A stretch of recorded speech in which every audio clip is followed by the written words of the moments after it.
নমস্কার বন্ধুরা, রিয়া কুকিং ব্লগে আপনাদের সবাইকে স্বাগত। আজকে একটা নতুন রেসিপি নিয়ে চলে এসেছি, আপনারা সবাই দেখতে থাকুন।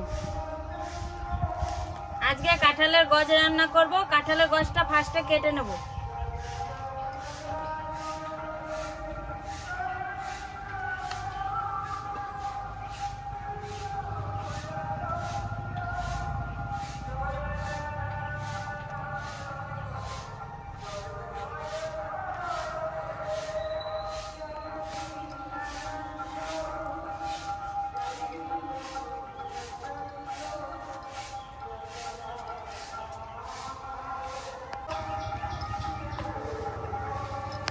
পাকা কাঁঠালের গজটা খুব নরম, আপনারাও একদিন বাড়িতে রান্না করে খেয়ে দেখবেন বন্ধুরা।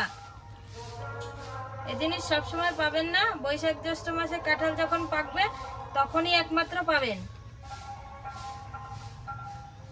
ভালো করে ছুলে কেটে নিতে হবে।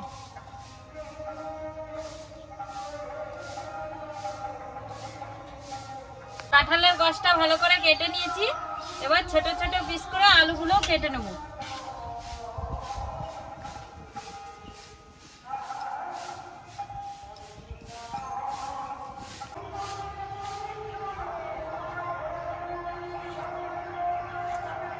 আলু আর কাঁঠালের গজটা ভালো করে কেটে নিয়েছি। আজকে আমাদের গ্রামে 24 পরগনা অনুষ্ঠানের লাস্ট দিন, সেই কীর্তন গান শুনতে শুনতে রান্নাটা করে নেব। আমি পেঁয়াজ আদা রসুনটা কেটে নেব।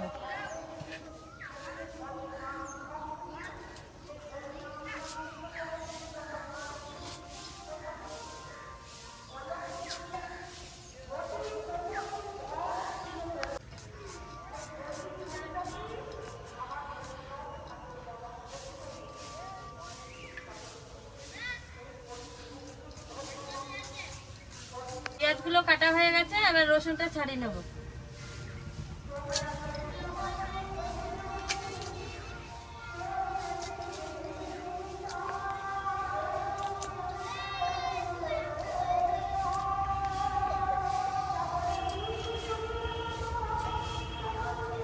রসুনগুলো সব ছাড়ানো হয়ে গেছে, এবার আদাটা কেটে নেব।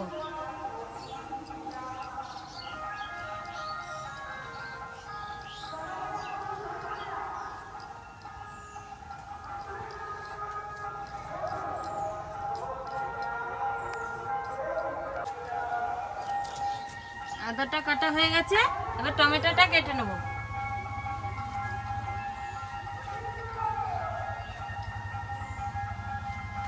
টমেটোটা কাটা হয়ে গেছে, এবার কাটাকাটি হয়ে গেছে, এবার চিংড়ি মাছগুলো ভালো করে বেছে নেব।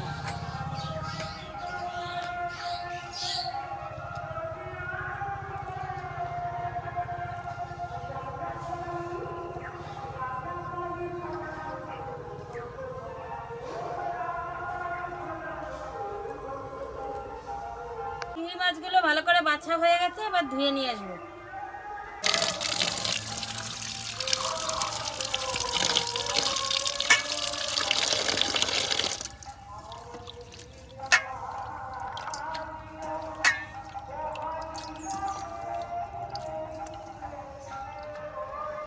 চিংড়ি মাছগুলো ধোয়া হয়ে গেছে, এবারে কাঁঠালের গজটা আর আলুটা ভালো করে ধুয়ে নেব।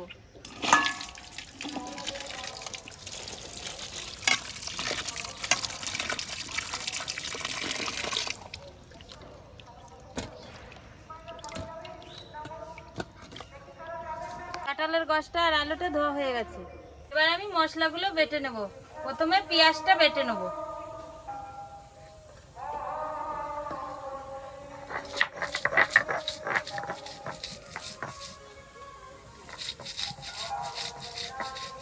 দেখো বন্ধুরা, আজকে আমি আর আমার বড় মা চলে এসেছি রান্না করতে।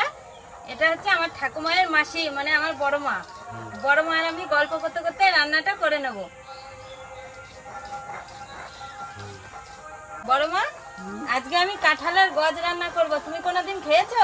না, খাইনি, আজকে খাইয়ে দেখি। বেশ, আমি আজকে ভালো করে রান্না করব, তুমি আজকে খেয়ে দেখবে, ঠিক আছে? হ্যাঁ, পেঁয়াজটা বাটা হয়ে গেছে, এবার নামিয়ে নেব।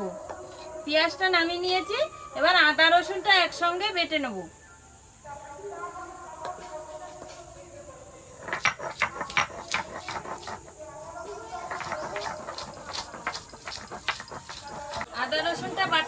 গেছে, এবার আদা রসুন বাটাটা নামিয়ে নেব। নামিয়ে নিয়েছি, এবার জিরেটা বেটে নেব।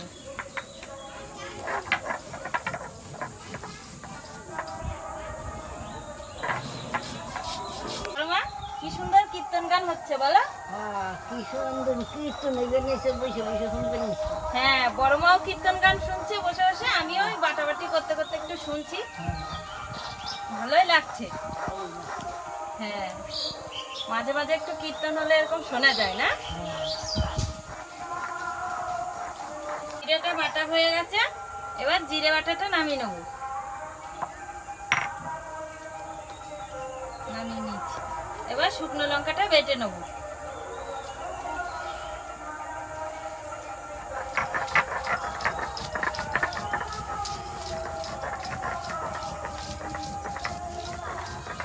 লঙ্কাটা বাটা হয়ে গেছে, এবার লঙ্কা বাটাটা নামিয়ে নেব। লঙ্কা বাটাটা নামিয়ে নিয়েছি, এবারে গোটা গরম মশলাটা বেটে নেব।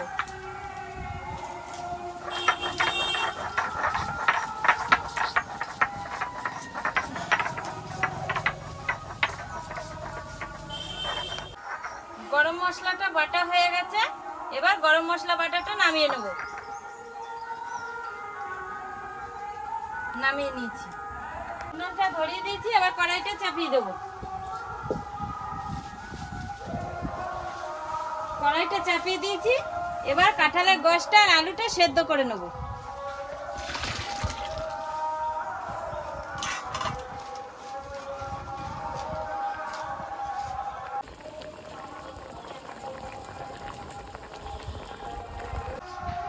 কাঁঠালের গোশটা আর আলুটা সেদ্ধ হয়ে গেছে, এবার নামিয়ে নেব।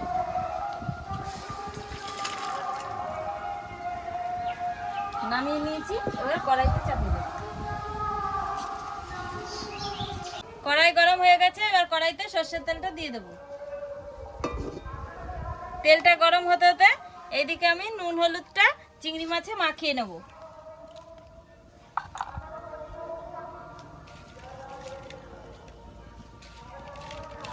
চিংড়ি মাছে নুন হলুদটা মাখিয়ে নিয়েছি।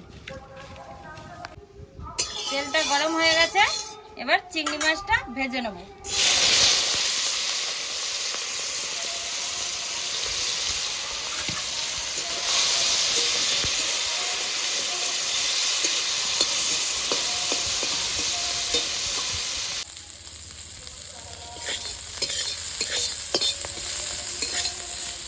চিংড়ি মাছগুলো ভাজা হয়ে গেছে, এবার চিংড়ি মাছটা নামিয়ে নেব।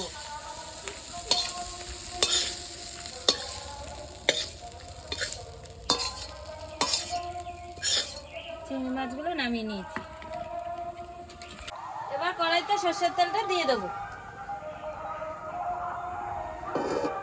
সর্ষের তেলটা দিয়ে দিয়েছি, তেলটা গরম হয়ে গেছে, এবার ফোড়নে দিয়ে দেবো দুটো তেজপাতা, দুটো শুকনো লঙ্কা, কটা গোটা জিরে।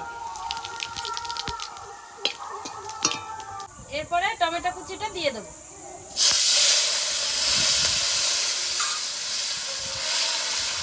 টমেটোটা একটু লাল লাল করে ভেজে নেব।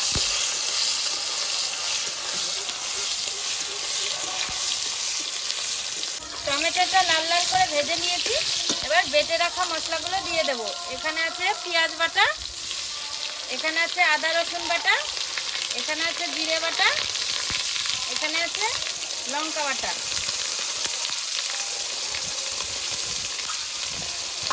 এরপরে একটু নেড়ে চেড়ে লবণ দিয়ে দেবো, এরপরে হলুদ দিয়ে দেবো। ভালো করে নেড়ে চেড়ে মশলাটাকে কষিয়ে নেব। মশলাটা একটু কষানো হয়ে গেছে, এরপরে জল দিয়ে দেবো। জল দিয়ে ভালো করে নেড়ে চেড়ে আরেকটু কষিয়ে নেব। মশলাটা কষানো হয়ে গেছে, এরপরে কাঁঠালের গোশটা আর আলুটা দিয়ে কষিয়ে নেব।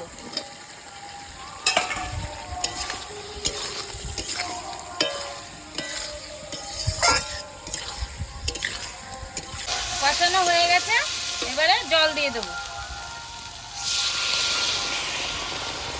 জলটা দিয়ে দিয়েছি, খানিকক্ষণ জাল হতে থাকবে।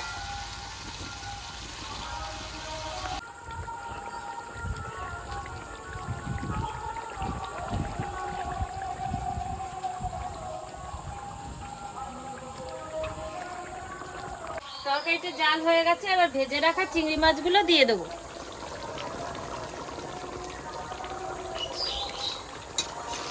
নেড়ে ছেড়ে মিশিয়ে দেবো।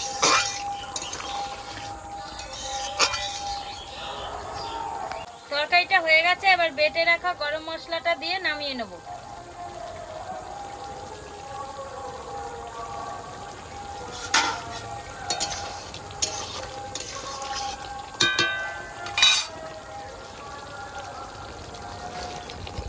তরকারিটা নামিয়ে নিয়েছি।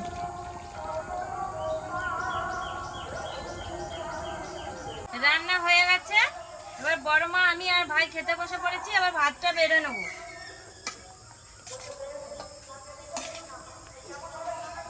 ভাত নিয়ে সবাই খেতে বসে পড়েছি, এবার খেয়ে নেব।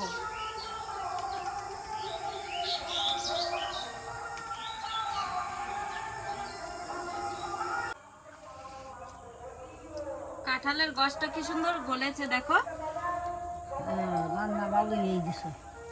দারুণ।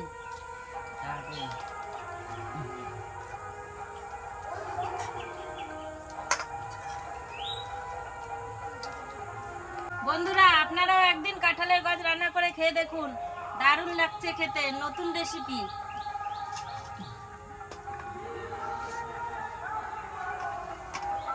হ্যালো বন্ধুরা, আজকের ভিডিওটি আপনাদের কেমন লাগলো? আজকের ভিডিওটি আপনাদের ভালো লেগে থাকলে লাইক, কমেন্ট, শেয়ার করে আমাদের পাশে থাকবেন। আজকের মতো ভিডিওটি এখানেই শেষ।